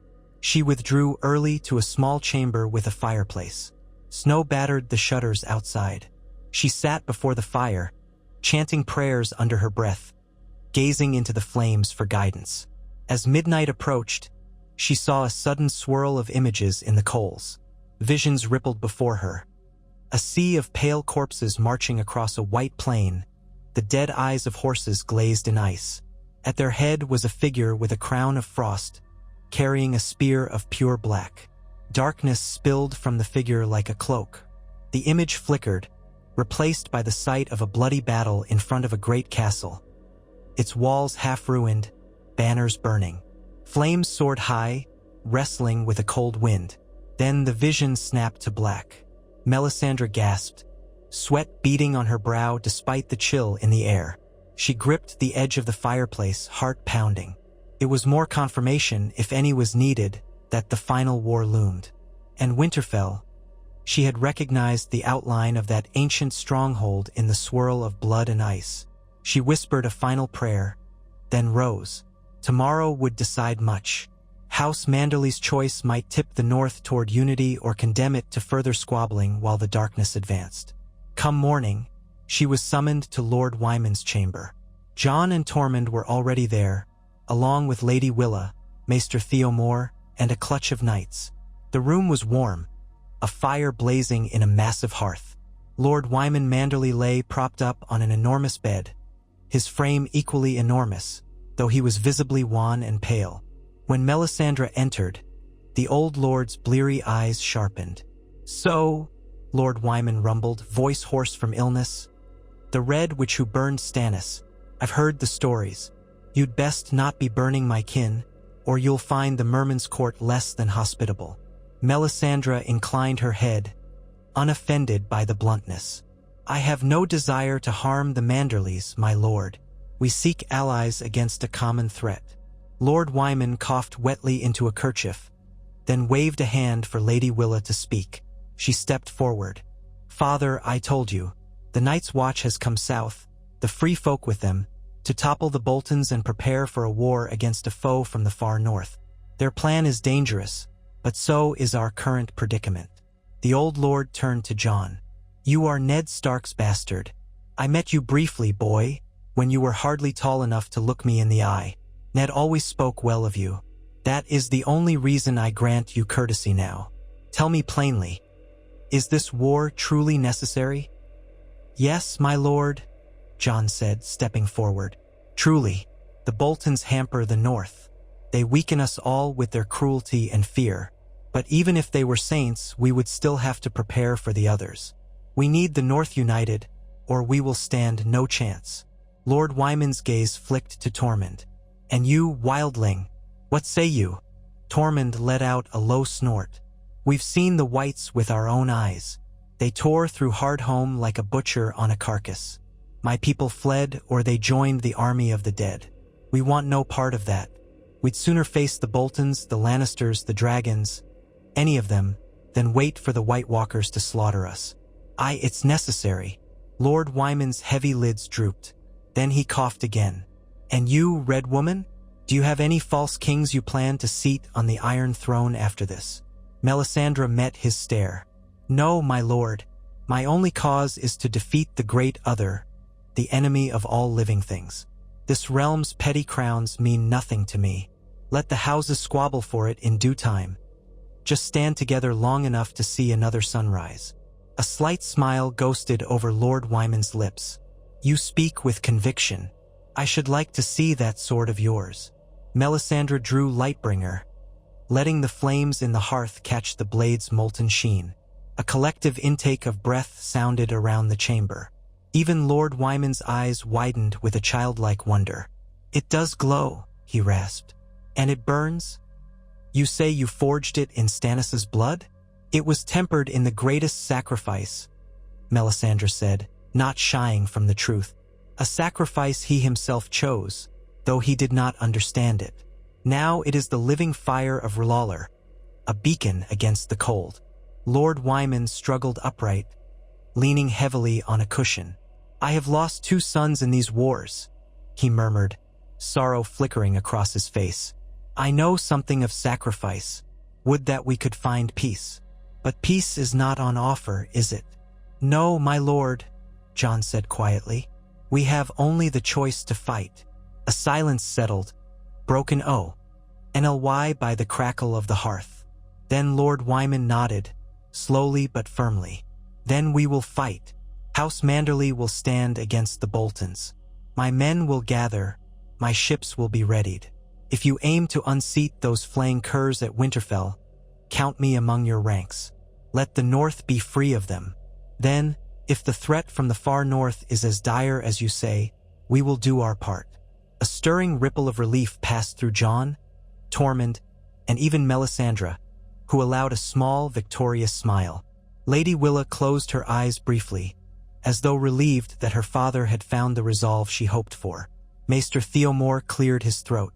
We must speak logistics, numbers, supplies, strategy. If we move quickly, we might strike while the Boltons remain unaware.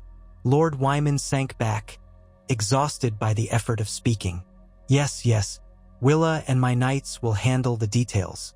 I've done my duty, giving my blessing to this alliance. If I recover, I'll join you on the battlefield. If not, Wylla shall see it through. Manderly loyalty does not waver. Thus House Manderly pledged.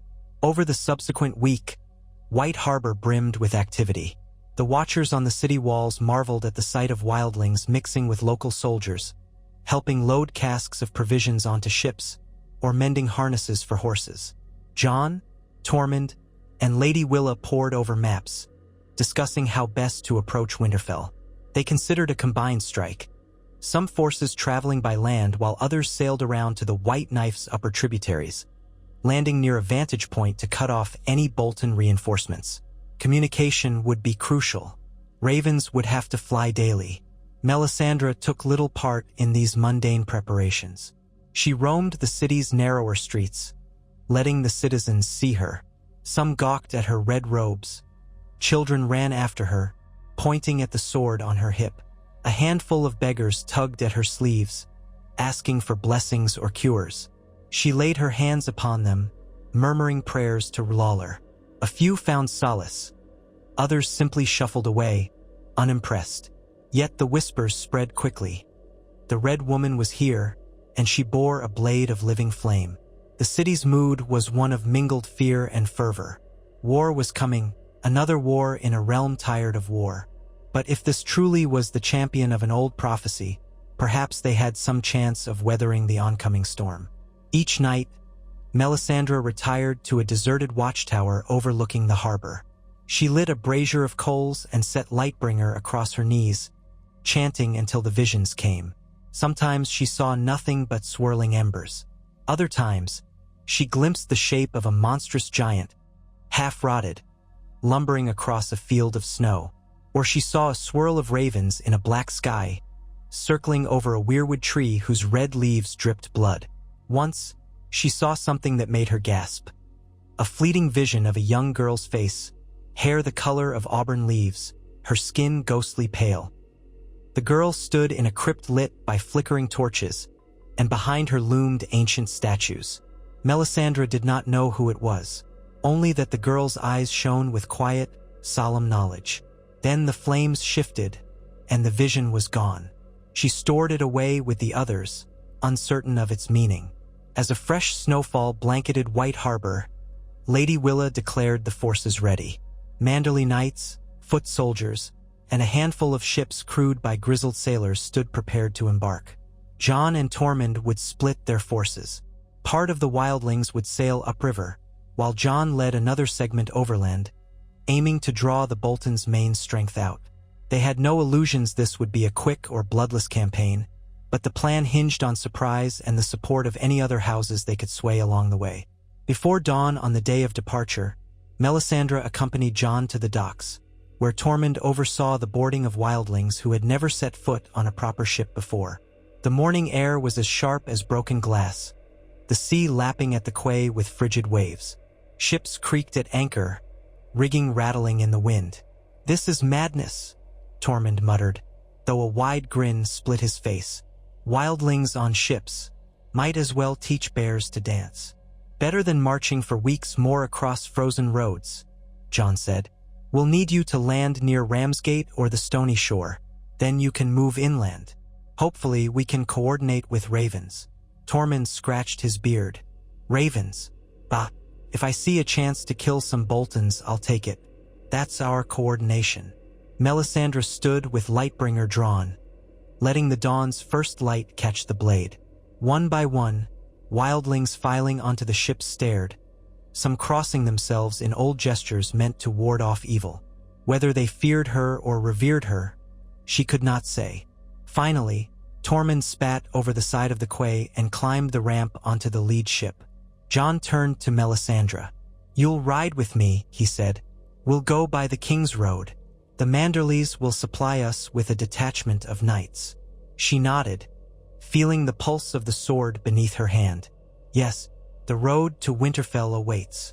Jon's dark eyes were grave. "I hope this is the right move, Melisandre. If we fail to rally more houses, we'll have to face the Boltons with fewer men than we'd like. And if they crush us, the entire North might remain under their boot until the others come." She met his gaze calmly. "We must have faith in ourselves, in our cause.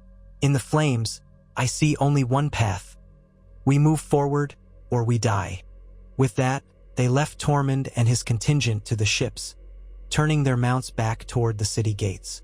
Behind them, sails were unfurled, and rough voices rang out over the water. The ships drifted away, setting out upon the White Knife, bound for a dangerous quest. Ahead, the land route beckoned, equally uncertain. Melisandre felt a curious thrill, as though each step brought her closer to the heart of prophecy. The forging of Lightbringer had been but the first test.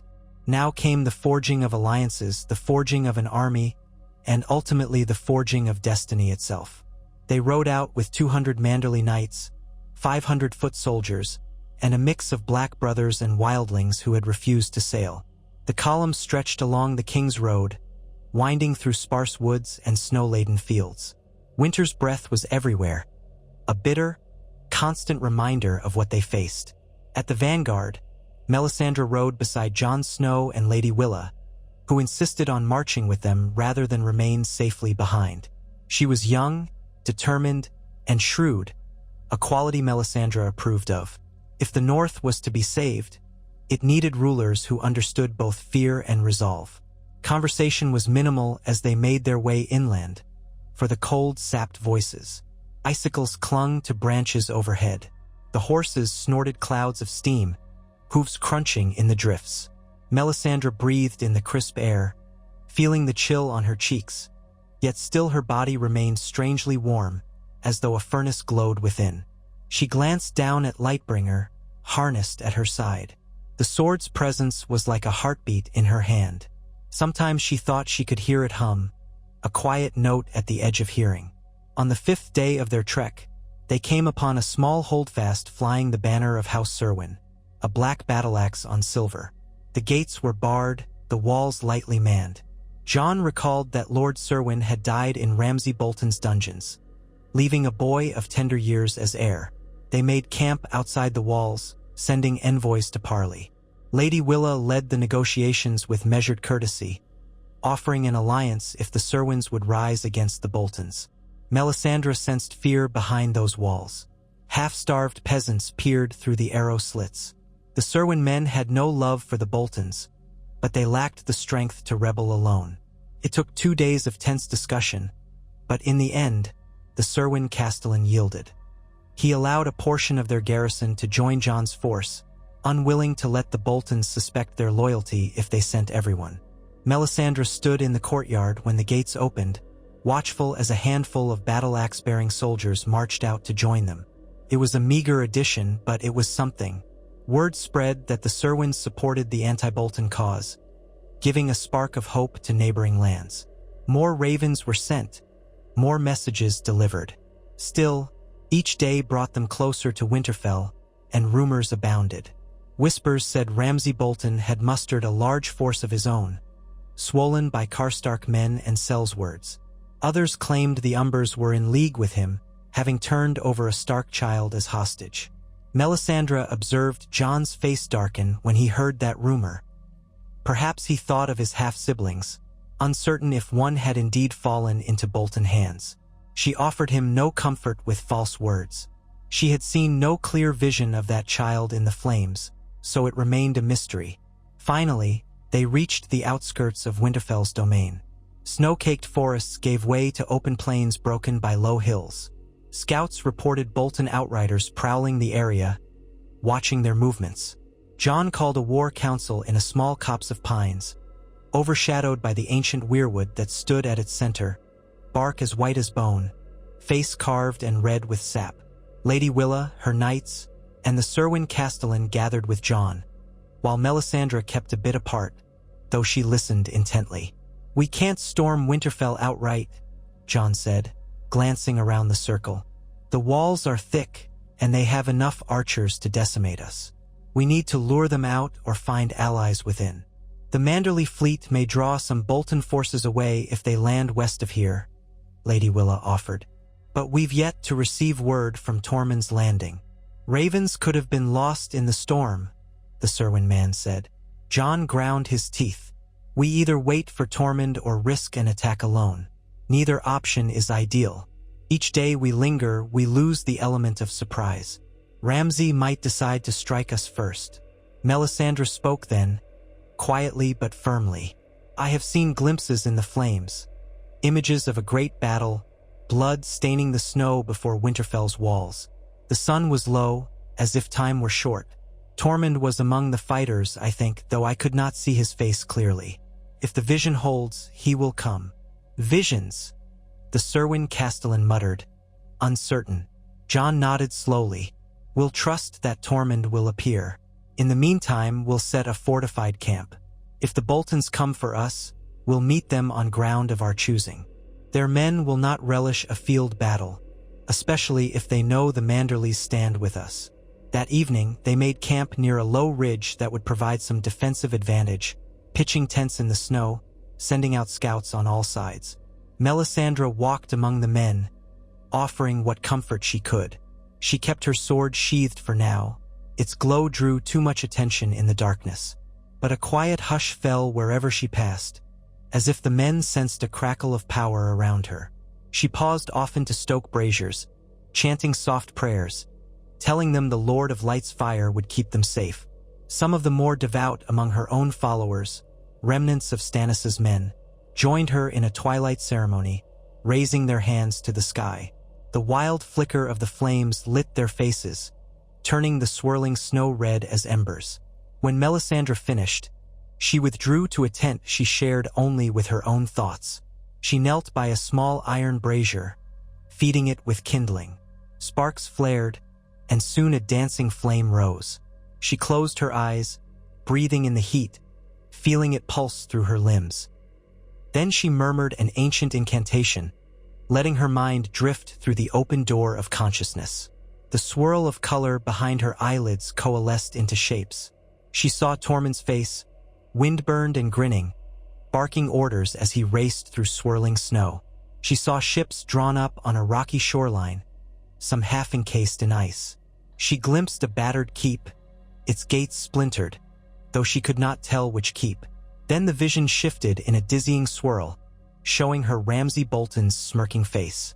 Blood spattered his pale skin, and in his hands, he clutched something twisted and unrecognizable. Melisandre's stomach churned with revulsion. Another shift. The silhouette of Jon Snow, sword raised, black cloak billowing behind him, facing a figure wreathed in frost. The figure's eyes glowed like pale, distant stars.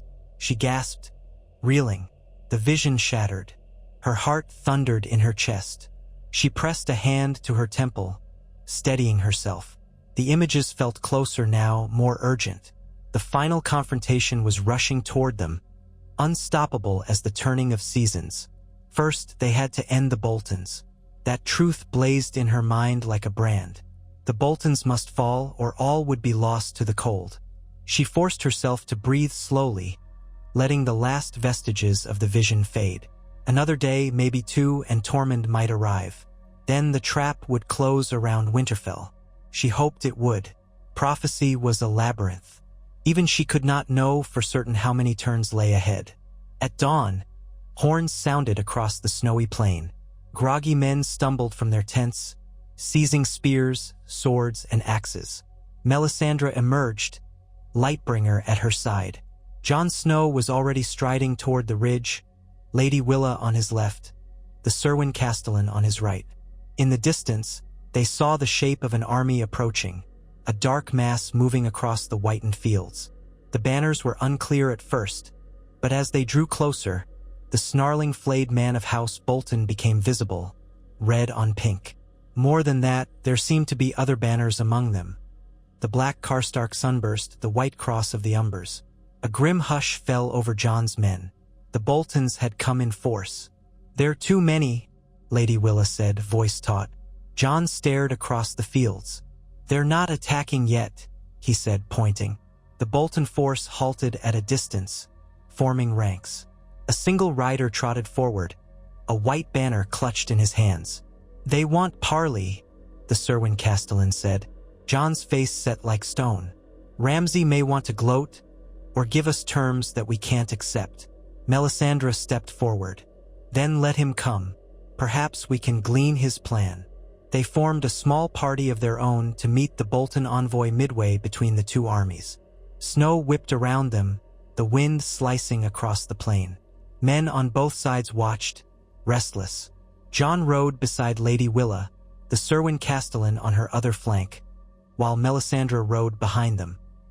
She left Lightbringer sheathed, but the faint heat coming from it warmed her leg even as the chill gnawed at her face. They reined in about 20 paces from the Bolton envoy. He was a thin man with hollow cheeks and watery eyes, wearing Bolton livery. "My Lord Ramsay Bolton offers you this chance to yield," he announced, voice carrying eerily well in the cold air. "Lay down your arms, swear fealty to him as Warden of the North, and he will allow those of you of noble birth to live." Jon's mouth curled in disgust. "We're not here to bend the knee to a kinslayer and a butcher. Tell Ramsay Bolton we've come to break his hold on the North." The envoy sneered. "Then you will all die." My lord suggests you send out the Red Witch first. He's eager to meet the woman who dares call herself Azor Ahai. Melisandre stiffened, but her voice remained calm. If he wishes to meet me, he can come forward himself. The envoy laughed, a humorless sound. My lord Ramsay has no time for worthless whores. He got no further. Jon's hand flew to his sword. Lady Willa raised her chin, and the Cerwyn castellan bristled. Melisandre stayed them with a slight gesture. She stared at the envoy, letting him see the fire in her eyes. Go back to your master, she said softly. Tell him this, the time of flayed men is ending. Soon, the only skin he wears will be his own, and that will burn. The envoy paled despite himself. He muttered curses but wheeled his horse and galloped back to his lines. Jon turned to the others. We prepare for battle. We can't wait for Tormund any longer. If the Boltons attack now, we must stand. Lady Willa's eyes darted to the horizon, hoping perhaps to see sails or cavalry, but there was only endless white. We'll set our lines behind the ridge, form a shield wall, try to force them to come uphill. Our archers on the flanks. Jon nodded. We might hold them off for a time. Our only hope is that Tormund arrives soon, or that the Bolton men break. We have Manderly Knights, Cerwyn axes, the Night's Watch and Wildlings. A motley force, but one with plenty of reason to hate the Boltons. Melisandre's pulse pounded. She felt Lightbringer hum, as if anticipating bloodshed. We do what we must, she said. They rode back to their camp, spurring men into formation. War drums pounded, horns blared. Soldiers pulled on helms, buckled straps, tested bowstrings. Melisandre walked the lines, a silent figure who offered no rousing speech, only a presence. Some men bowed their heads as she passed. Others looked away, uneasy. She overheard whispers. She's the one who burned her king. That sword. They say it's made of living flame. We're doomed. Or maybe we're saved. Soon, the Bolton host stirred, advancing at a measured pace. The force was daunting thousands, it seemed, drawn from various northern houses that had either bent the knee or been coerced. The flayed man banner flapped in the wind, a macabre symbol that sent shivers through Jon's men. They formed ranks behind the ridge as planned. Lady Willa and her knights held the center, the Cerwyn men on one flank, the Night's Watch and Wildlings on the other. Melisandre stood near Jon, who had dismounted. He drew Longclaw, its Valyrian steel catching the dull winter light. When they crest the ridge, archers loose, Jon said, voice tight. Then we charge. Melisandre rested a hand on Lightbringer's hilt. She closed her eyes for a heartbeat, summoning the heat of R'hllor. She murmured a prayer that soared above the clang of armor. Lord of Light, protect us in the darkness. Let our flames burn bright against the cold. A hush, then a roar. The first ranks of the Bolton army surged into view, hundreds of foot soldiers brandishing spears and axes. Behind them came mounted knights, the Karstark banners streaming. Snow churned under their boots. Lady Willa shouted, "Loose!" and arrows arced overhead, darkening the sky for an instant. Dozens of Bolton men fell, but more pressed forward. The two forces collided in a chaos of steel and screams. Melisandre drew Lightbringer in one fluid motion, the sword blazing to life. Flames licked along its edges, the heat intensifying as though stoked by the fury of battle. She plunged into the fray beside Jon Snow, each step guided by a fierce clarity. The first Bolton spearman who lunged at her froze in shock at the sight of her glowing blade. She parried his thrust and slashed across his chest in a single stroke. The man fell with a strangled cry, flames dancing on the edges of his tunic. All around, the clang of steel on steel filled the air. Horses reared, wildlings roared battle cries, Manderly knights charged with lances couched. The Bolton lines wavered but then reformed, fueled by numbers and discipline. Karstark cavalry thundered into the gap between the wildlings and the Manderly foot, threatening to divide them. Jon bellowed for archers to target the horsemen. Lady Willa's voice rang out, rallying her nigh. "TS to countercharge." The snow became a churned morass, spattered with crimson. Melisandre fought like a woman possessed. She was no trained knight, but the sword guided her, or so it seemed. Lightbringer left trails of fiery afterimages with each swing. Men who tried to strike her found their blades repulsed or glancing off unexpected angles. Now and then, she felt a blade scrape her robes or bruise her flesh, but she pressed on, driven by an unearthly vigor. The heat of the sword sustained her as the frigid wind howled across the battlefield. Jon Snow stayed close by, carving through foes with Longclaw's deadly arcs. Together, they pushed deeper into the fray, urging their lines forward. But the Bolton numbers began to tell. More and more enemy spearmen closed in, threatening to encircle them. Over the din, Melisandre heard the savage laughter of a mounted rider. She turned to see Ramsay Bolton himself astride a black horse, crossbow in hand. He was loosing bolts into the melee, sometimes striking friend and foe alike. His face was twisted in a macabre grin. "There's the bastard," Jon snarled, eyes narrowing. "If we can end him, maybe the rest will break." They surged toward Ramsay, but Karstark men closed ranks around him, forming a shield to protect their new lord. Ramsay cackled, reloading his crossbow with maddening ease. He aimed at Melisandre, a sneer twisting his lips. She felt a flare of warning and spun aside as the bolt streaked past her face. The heat of Lightbringer pulsed, and she answered with an upswing that slashed across a Karstark soldier who blocked her way. He fell in a welter of blood. Jon tried to reach Ramsay, but 3 Karstark swordsmen rushed him at once. He parried one blade, sidestepped another, and gutted the third. Yet more swarmed. Melisandre pressed forward, but a crushing blow from a warhammer struck her shoulder. Pain shot through her, nearly toppling her. She staggered, forcing herself upright. Her assailant, a hulking man in Bolton livery, raised his hammer again. She swung Lightbringer in a desperate arc. The blade cleaved the hammer's haft in two and seared through the man's chest. He screamed, smoke curling from his wounds, then dropped to the churned snow. For a heartbeat, Melisandre's vision swam. She tasted copper in her mouth, realized she'd bitten her tongue. She forced the pain away. Lawloress fire demanded she push on. All around her, men died, some in a silent collapse, others screaming. The swirl of black and red cloaks mixed with the pink and red flayed man's sigil. The stench of blood and offal rose in the icy wind.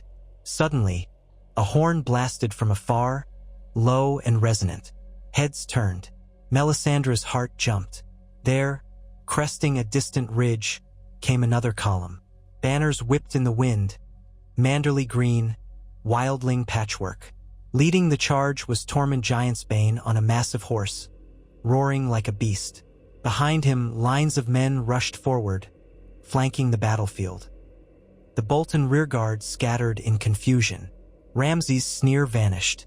He wheeled his horse, shouting for his men to form ranks. But it was too late.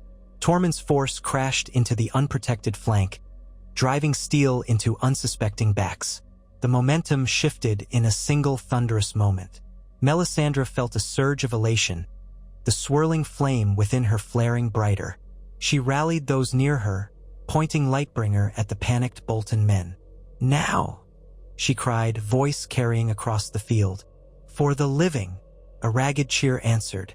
The combined Manderly and Wildling lines pressed forward, hammering the Boltons between two fronts.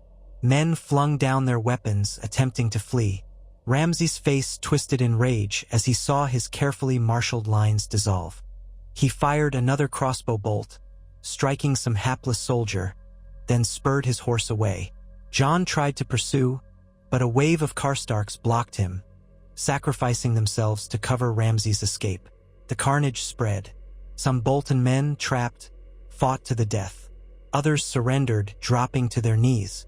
Tormund's wildlings showed little mercy, dispatching foes with savage efficiency.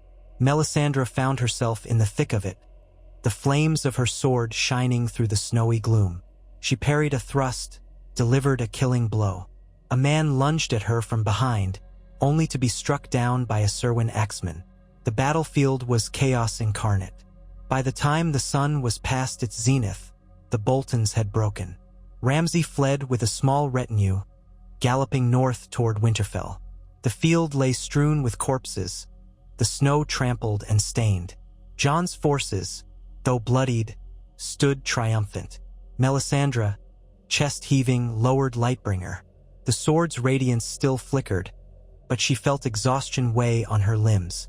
The war was not over, but the battle had been won. Jon joined her, face spattered with blood, his black cloak torn at the hem. "Ramsay's heading for Winterfell," he said grimly. "We'll follow. We can't let him regroup."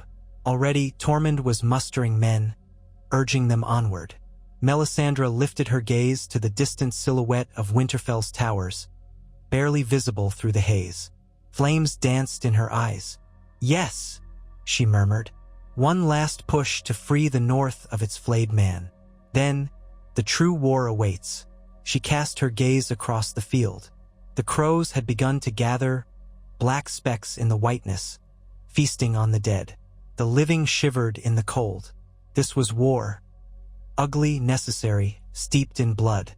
She prayed that once the Boltons fell, the North would unite under a single banner, so that when the others arrived, they would face an unbreakable wall of determined men. Lawler willing, she would lead them all with Lightbringer held high, a beacon in the dark. The forging of the sword had been only the beginning. Now, the forging of destiny would sear its mark across Winterfell's snowy battlements and, soon enough, across the entire realm.